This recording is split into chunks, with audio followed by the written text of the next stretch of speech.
এই যে দেখুন সামুদ্রিক মোরলা মাছ, এটা সর্ষে দিয়ে একটু ভাপা করব। একটু লবণ দিলাম, হলুদ দিলাম,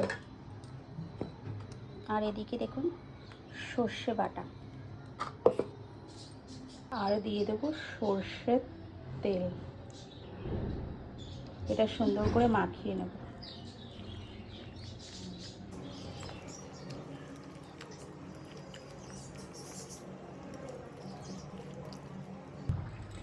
কড়াই বসিয়ে দিলাম, দিয়ে দেবো এখন সর্ষের তেল।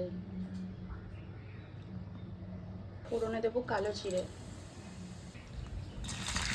কটা কাঁচা লঙ্কা চিড়ে দিয়ে দেবো। এখন মাখানো মাছটা দিয়ে দেবো।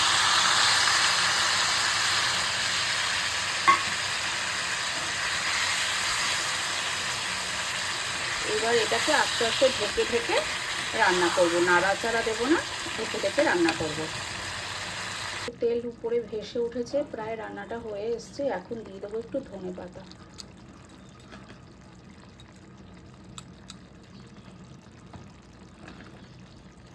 আর একটু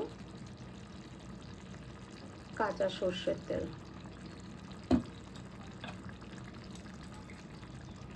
আমার রান্নাটা কিন্তু হয়ে গেল। সামুদ্রিক মোরলা মাছের সর্ষে বাটার ঝাল।